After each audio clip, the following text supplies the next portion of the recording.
Hello and welcome to episode 251 of the official EstablishTheRun.com podcast. My name is Adam Levitan, as always, joined by Evan Silva. And today is a great day because we have more football to talk about, actual games, actual player usage to review. Evan is back from his brother's wedding, ready to talk about the AFC. Evan, what's going on? What's up, man? Ready to get into it. On today's show, and each Tuesday this season, Evan and I are going to go team by team, highlighting the most important things we saw from a fantasy perspective and key takeaways. Before we get into it, two things. First, if you have not subscribed to our in-season package yet, you are missing most of the content that we put out each week. We do have weekly and monthly options up on the site right now. Check it out on the subscribe page. Second, this show is brought to you by our friends at PrizePicks.com. You guys know me. You know I love player props. Been grinding them really, really hard this season, along with a few other guys on our props team. PrizePicks is essentially a DFS platform that specializes in player props. If you are not able to take some of the props that we're taking because you don't have a legal book, you're in New York, you're in Texas, you're in California, PrizePicks is legal there. We're trading up a table each week to compare our projections to PrizePicks prop lines to give you a sense of where we stand on their props. If you want to give them a try this week, they have a 100% instant deposit bonus up to $100. Use promo code ETR to get the best deal. This is not a playthrough or anything. Instant $100 bonus in your account. Use the link in the show notes. Again, promo code ETR at prizepicks.com for the initial instant deposit bonus and best deal. All right, Evan, let's get into it here with the Ravens. What a win for the Ravens over the Chiefs in that awesome game. Lamar looked really good. Marquise Brown, fake Hollywood, real Hollywood, continues to ball over this last, 9, 10, 11 games or so. I'm a little concerned that Sammy Watkins has out-targeted Mark Andrews 15-10 so far. Another kind of disappointing malaise for Mark Andrews after a relatively disappointing malaise for much of last year. What'd you see out of the Ravens' big win? Yeah, I just love the way that the Ravens are getting the ball to Marquise Brown this year on these like drags and crossers where they just get him on the move, and he's fast as shit, and it's a great way to use him. So I feel a level of confidence in him moving forward. Mark Andrews, he had 5 for 57, only 5 targets, but he's been efficient this year. Last year he was less efficient. I think he's going to be okay. It's 2 games. And, there's not a whole lot of receiving competition still. The backfield is, a mix of multiple guys, and I think it's going to stay that way. I thought it was incredible, and perhaps just mainly an indictment of the Chiefs' defense, that the Ravens were able to keep Lamar Jackson clean despite playing without Ronnie Stanley and Tyre Phillips, the entire left side of their offensive line. And the right side of their offensive line isn't very good because they had to dig into their depth at right tackle, move Ali Villanueva over to left tackle, where he did play okay. But man, that's the Chiefs' defensive line should have beat up on them, and they did not. I think the Chiefs' defense just might stink. But hey, hats off to the Ravens. That it was a very exciting game, unless you had the Chiefs minus 3.5. Yeah. Devontae Freeman did get into the mix, but Tyson, I thought, played a pretty good game as well. But we know Latavius is going to mix in, and now we know Devontae is going to mix in, also creating a 3-headed backfield. Let's go to Buffalo. Not a huge start for Josh Allen through the first 2 weeks, but, I'm not worried about it. He's going to have some huge games given his ADOT, given their pass rate over expectation. Speaking of that, Manny Sanders' usage remains awesome. Like, most weeks, an 18% target share from Josh Allen is going to be huge because he's going to have so many attempts. But yeah, it hasn't been great yet in the box score for Manny Sanders. They get the football team next and then showdown with the Kansas City Chiefs. What do you see out of the Bills? Yeah, I've seen some panic about Josh Allen, or, people that didn't like him coming out of college, felt like they were wrong last year, but now they're loving it because, they might be right again.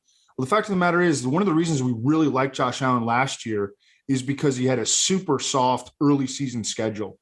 And he has not had that this year. The Bills were out-coached by the Steelers in week 1, as we discussed. And it's still the Steelers. And then week 2, Miami has one of the better secondaries in the league. And the game just, got out of hand.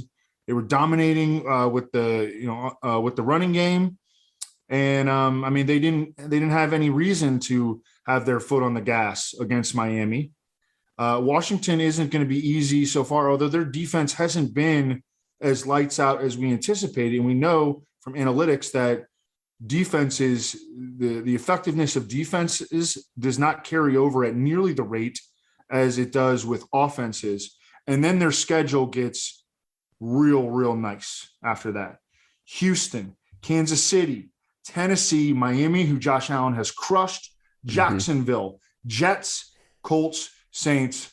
I mean, if Josh Allen has another weak game this week, I think you're looking at buy low. And I'm not even a buy low, proponent when it comes to quarterbacks, but he's going to pick it up and it's going to be big when he does. Totally agree. Speaking of the opposite end, I mean, this Joe Burrow, I mean, they're just like not letting him rip it. I mean, only 30 attempts in this game. I don't know if they're coddling him or what, but he's number 5 overall pick on Jamar Chase, pass on the tackle, and then you just try to kind of squeeze out wins. Well, they didn't squeeze out a win in week 2. Now they have to play at Pittsburgh. So I don't know, man. Like, I was really excited about this Bengals offense. I thought they would just be ripping it around the field. That is not the way it's gone so far. What do you see out of the Steelers? Well, out of the Bengals, I'm sorry. Their offensive line has been worse than advertised. They have allowed the highest sack rate in the league. So they're dropping Burrow back to pass at a limited rate, but they're still allowing the highest sack rate. And they've allowed the 3rd highest QB hit rate. When Joe Burrow drops back to pass, there's a 25% chance that he's going to get hit on that play.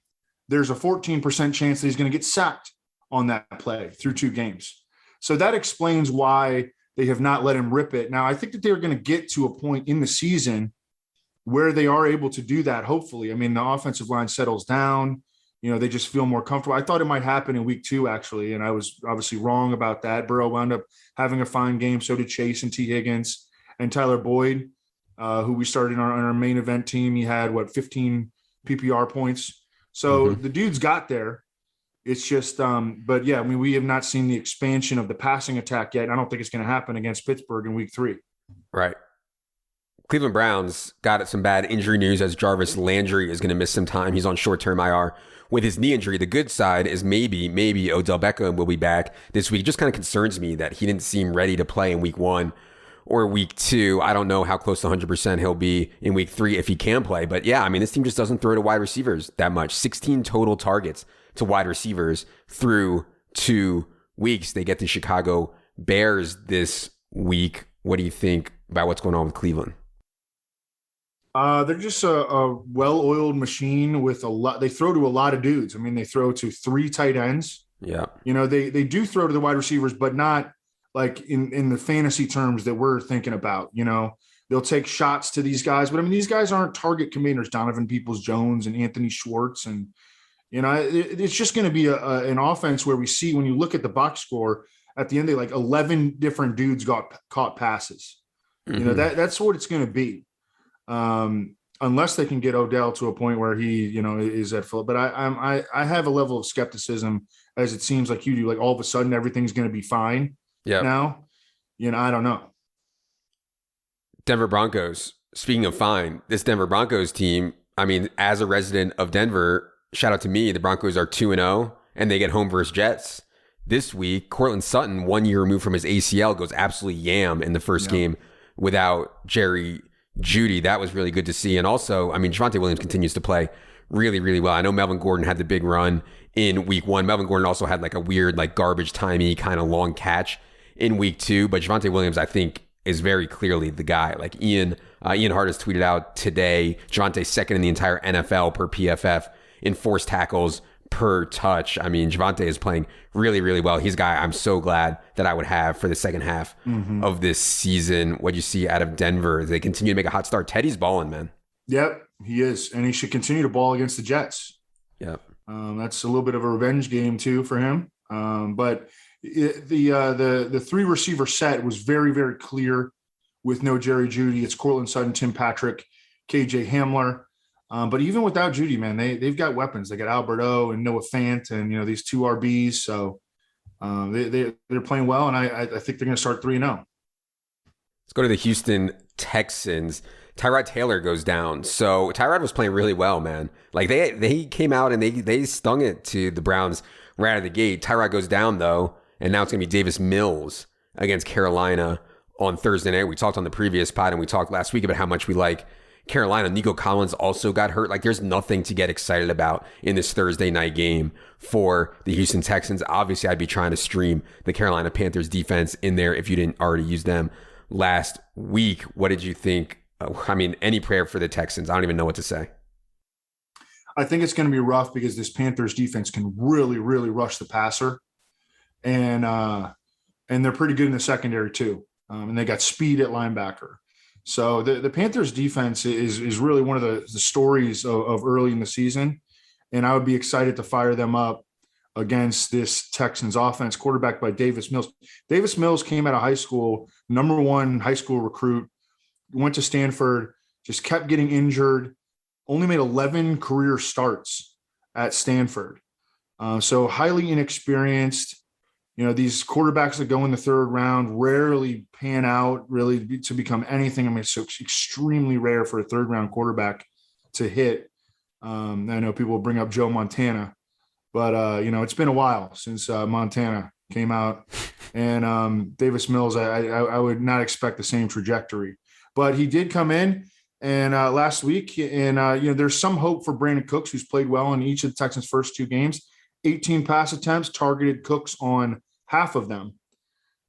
So, you know, some leaving some light on for Brandon Cooks, but that's about it. Indianapolis Colts, I mean, Paris Campbell missed week 2. They were down to like Pittman and Pascal and like Michael Strachan, and that's it. Pittman comes up with a huge game. Shout out to the Bible narrative. Carson Wentz now has 2 sprained ankles, though, and they may have to go to Eason. Eason came in that game. Maybe they have to go to Eason in week 3. We'll see. But this Colts team is now 0-2 with 3 straight road games coming up. Like, it's ugly for this Colts team right now. Any thoughts on them? We saw the JT and Naheem Hines target share kind of regress, which is not great. And maybe you can tell the people a little bit something about Jacob Eason in case he has to start. Pocket sloth, but did make he had some nice throws in the preseason. I'll give him credit for that, but it's just not a good mix behind the offensive line. That was missing Braden Smith then last week, the right tackle, after dealing with, you know, stuff to Quentin Nelson and Eric Fisher earlier on. So I think it's going to be a struggle for Jacob Eason. Jacksonville Jaguars, you know, we've been hard on James Robinson. We have a big fade on him in season long, but it was encouraging, I thought, in week 2. He played 73% of the snaps. He outcarried Carlos Hyde 11-2. He's already ran 62 routes this season, which is really good. Only 23 for Carlos Hyde. So, you know, I think it's okay for James Robinson. He's very clearly going to be the passing back with Travis Etienne down for the season. Laviska Shenault hurt his shoulder in this game. Should be okay, though. People are worried about Laviska, though, in general. James O'Shaughnessy hurt his ankle. I thought he had a chance to have an okay game. He hurt his ankle early on. Wasn't able to return either. So, like, they're stacking up injuries now. Trevor Lawrence isn't playing as well as we think. Like, this Urban Meyer experiment is likely going to be done sooner rather than later. It looks like a stone cold mess. Any optimism left on the Jaguars? I'm just really hoping that Urban Meyer goes and takes a college job and we could just have Darrell Bevell be the head coach. And, you know, I think that they could, you know, make it through the season and be, you know, competent. Yeah. Apparently Urban Meyer has like been blowing up at the players and, you know, just not a happy individual right now. And it seems like it's rubbing off on the rest of the team. The biggest problem, I think, for James Robinson, well, there's 2 problems. Number one, Trevor Lawrence is not checking the ball down. He is staring downfield, you know, and which, I mean, that is a good trait in quarterbacks. Often Patrick Mahomes does that. But I mean, he's not checking the ball down. They're unable to sustain drives. They don't really have, you know, a productive rushing attack, and he's not taking the easy ones, and that's hurting James Robinson. And then James Robinson is just not a featured component of the offense. I know he had, you know, good peripheral usage numbers in week 2, but it's not like they're scheming up to, you know, get him rolling on the ground or, you know, get him involved in the passing game or anything like that. So I think that even though the peripheral numbers were there last week, I'm still pretty skeptical of him. Kansas City Chiefs lose a heartbreaker. Clyde Edwards-Helaire's fumble was a nail in the coffin. It's not the fumble as much as like he's just not doing it, period. Like imagine being the feature back in a Patrick Mahomes offense with Andy Reid and still not doing it. I don't know. We were just talking about what should we do with Clyde Edwards-Helaire going forward in projections. Are we giving some of his work to Jerick McKinnon or Darrell Williams? I don't know. What would you say to people with CH and season long right now? He just looks so average out there. And, you know, he came out of LSU as a player that had broken all these receiving records in college. And he has 3 targets in 2 games. And last year he played 15 games. He had 39, including playoffs. He had 39 targets. Like, he's not really like even a fit for the offense, or at least they're not utilizing him to his strengths, you know? And why would you ever encourage Patrick Mahomes to throw a little dump off to, you know, 4'6" speedster Clyde Edwards-Helaire when you could throw to an actual speedster 40 yards downfield? So he just, you know, he's just kind of like a little role player who doesn't do very much. And I mean, look, he can mix in some good games, but I think that if you were looking for this guy to be, you know, like a sleeper to be like a top 5 fantasy running back, I don't think that's going to happen. And I don't know what's going to happen after that game-ending fumble, essentially game-costing fumble. Mm-hmm. But I would suspect that they stick with him. Yeah. I mean, I think they'll stick with him too, but I could see them mixing in McKinnon and Daryl Morey. It's not just the fumble, like he's just not playing that well. So we'll see.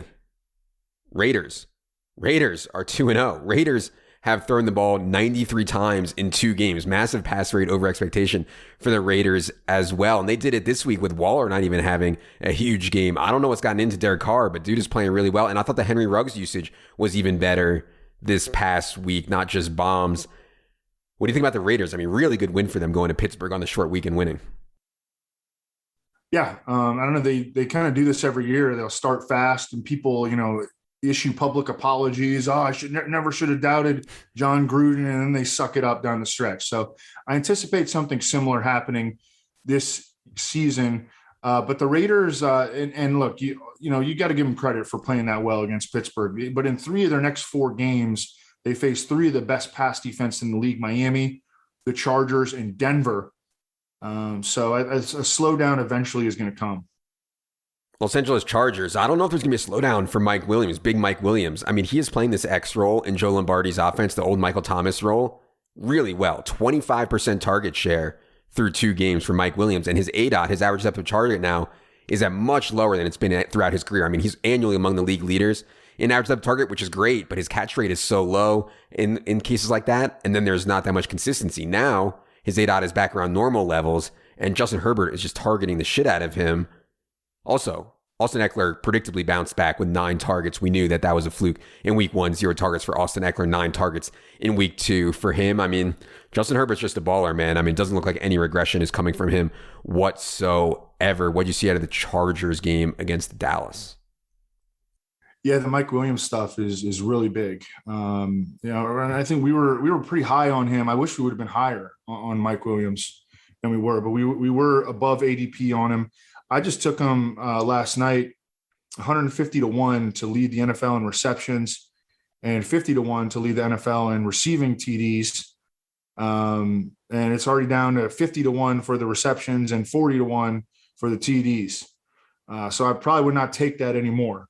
But he looks like he is on his way to a really big season where, you know, he can be a 100-catch guy. Yeah. That's the sort of pace that he is on right now in terms of his usage. I didn't even know that he was capable of really playing this way. But I mean, you know, he was we saw him for 2 years. He's like a vertical clasher. And now he's like, you know, an extreme volume, you know, comeback route runner, just winning, you know, and being fed targets. I mean, he's looking like, you know, aside from Sterling Shepard, probably the best value pick at wide receiver across the league. No, for sure. Miami Dolphins, and they caught an injury here. Tua hurt his ribs. Doesn't sound like it's going to be a long-term injury, but might miss some time. Jacoby Brissett, who we know started a ton of games for the Colts. We know Jacoby Brissett well. He will play if Tua can't. They're getting Will Fuller back this week, which I think will be big. I mean, I think that Jalen Waddle's actually played well, and Devontae Parker, I think, can play also, but that getting Will Fuller into that 3 wide receiver set will make a big difference. Anything on Jacoby Brissett and the Dolphins? this. I mean, they're 1-1. So their season isn't over, but it already feels like their season is over. I mean, how are they going to fix their offensive line? If in fantasy terms, their quarterback's already hurt. In fantasy terms, they play a 3-way running back committee. They use 6 wide receivers. They use 4 tight ends. Okay, so there's going to have to be some sort of shift or change in philosophy, or a bunch of guys are going to have to get hurt for us to be able to confidently invest in any of these players. And I don't know what the deal is going to be with Tua, but I mean, he came out of college with that hip injury. They're probably going to lean on the side of caution. New England Patriots, James White actually played a ton, man. Like even in base stuff, James White was playing, and Damian Harris saved his day with one of the most ridiculous touchdown runs you'll ever see. If you guys haven't seen Damian Harris's touchdown run from Sunday, do yourself a favor, find that on YouTube or something. But yeah, I mean, James White's playing like in base now. I'd also note that Ramondre Stevenson got punished for his week 1 fumble. He was inactive. JJ Taylor was up, but Damian Harris didn't look to be punished really at all. Easy win for New England, as Zach Wilson was just an absolute disaster. Yeah. Anything on the Patriots? No, just what you said. I mean, James White, the Damian Harris and Ramondre Stevenson both lost fumbles in week 1. James White comes out. He's the lead back in week 2. He's got 6 catches in each of the first 2 games, and he's like an every week flex play. The Mac Jones development has been really good for him. It's going to continue to be really good for him. You're going to be able to count, I think, on 4 to 6 catches almost every game from James White. Oh, Zach and I wanted to mention Jonnu Smith and Hunter Henry. It's just kind of working out exactly as we feared, which is these guys are just canceling each other out. I mean, they have, through 2 games, one of them has 73 yards, the other one has 70. We're just, one of the guys is going to have to get hurt for the other guy to become a true fantasy starter. They're going to work against each other. Yeah, and I think the market was on that. I mean, those guys were like 13, 14, 15th round picks in season long this year. Jets, I mean, scary times to get the home debut for Zach Wilson. Everybody's all excited. Dude throws 4 interceptions. I mean, just didn't give his team a chance to win whatsoever. Also want to give a shout out to the guy who made the bet about Mims versus Keelan Cole. Even with Jamison Crowder out in week 2, Denzel Mims was inactive, which is crazy to me. Like, I can't believe they can't just give this dude a chance, but it's very obvious that they hate Denzel Mims. And people were like, oh, it was the salmon, Adam. It was the salmon. The salmon was like 7 months ago. It has nothing to do with the salmon. The staff just doesn't like him, period. They should move him on, though. I mean, Denzel Mims is a talented dude. They should move him on and let him play somewhere else. By the way, the guy, for those guys following on Twitter, the bet about Keelan Cole versus Mims, the guy's a good sport about it. He admitted that he actually cannot fulfill the bet. I actually don't want to say what the bet was on here, but he admitted that he cannot fulfill the bet. Anyways, go ahead on the Jets, Evan. I mean, I don't know how they're going to be able to. They can't protect Zach Wilson, and he's not helping matters either. But with Mekhi Becton, like, they're screwed. Without Mekhi Becton, they're screwed. Yeah. I don't know what to say. I think the mildly interesting thing that is happening here is that Tevin Coleman is already being weeded out, and Ty Johnson and Michael Carter. Tevin Coleman stinks. He's never been good. He had 1 good season in Atlanta under Kyle Shanahan. He's never been good. So we can just move forward with Michael Carter and Ty Johnson and forget about Tevin Coleman. And hopefully when the Jets pick up or when LaMichael Pirine gets healthy, they could just move on with him and, let go of Tevin Coleman. Just let him go. Yep. Pittsburgh Steelers, really bad home loss to the Raiders. Najee Harris's role, as expected, just absolutely outrageous. I was thinking about playing some Ben stacks on Sunday because I was like, I'll get some leverage off Najee, who's going to be mega chalk. And then I started thinking, like, I don't know if Ben can do it. Like, does Ben have a 350-yard, 3-touchdown game even in him anymore? I just don't know. I kind of don't think so. I'd also note Pat Freiermuth, shout out Penn State, has really been eating into Eric Ebron's role. And, like, hopefully sooner rather than later, it's going to be the Freiermuth show. Freiermuth can really play, especially in the red zone. Had so many big touchdown catches for Penn State. Anyways, is Ben done, Evan? I mean, is that what's going on here with the Steelers, or what'd you see out of their loss to the Raiders? Yeah, and then Tomlin said today that he's got a pec injury. So we don't know if he's going to be able to play in week 3. I mean, this offense is it's absolute trash. Their offensive line is terrible, as we anticipated. Their quarterback is old and washed. He's already been beefing with Matt Canada too. Remember we talked about this a little bit in the preseason, that Matt Canada was going to come in and he's like an innovator, and he's a guy that really believes in all the different stuff, all the shifts and motions, and he wants to use play action. He would have put Ben under center. Ben is not up for that. Ben, this is going nowhere fast. I think it was great that they pulled off the week 1 upset of Buffalo, but just a total mirage. This team stinks. Tennessee Titans. We've been talking about this for, 3 years now. Will Derrick Henry ever see a boost in targets? And I don't want to overreact here because there's been some really weird game scripts. They got crushed at home by the Cardinals, and then they got down by 20 points to the Seahawks. But at least Derrick Henry stayed on the field, and at least they threw it to him. 10 targets in 2 games for Derrick Henry. The dude's career high in targets is 31. He has 10 through 2 games. I don't know if that's sustainable, but it's at least encouraging. What you see out of Tennessee's kind of wild comeback win, and Big Dog ended up going absolutely ham. Oh man, this 10 targets in 2 games. This might not have been the year to put the fade on Derrick Henry. He's got the Colts, the Jets, and the Jaguars in his next 3 games. So this is going to be painful for the fade. It was looking okay after week 1, week 2, not so much. And it was incredible that he did that despite not having Taylor Lewan, who got hurt in warmups, and then Roger Saffold. I mean, these are 2 stud offensive linemen, or at least theoretically stud offensive line. Roger Saffold gets hurt in the first quarter, or in the first half, doesn't even play in the second half. And the rest of their offensive line is kind of their the weaker spots on the O-line. So it was an incredible performance by an incredible player. And if you got him, congrats. Yeah. I can't wait to talk about the Big Dog on Friday night. For the next few weeks, it's going to be so fun yet again. All right. That is going to do it for the AFC Team by Team pods. Appreciate all you guys listening to these. Be sure you're subscribed to the podcast. It is free. You'll never miss an episode. For producer Luke, for Evan, I am Adam.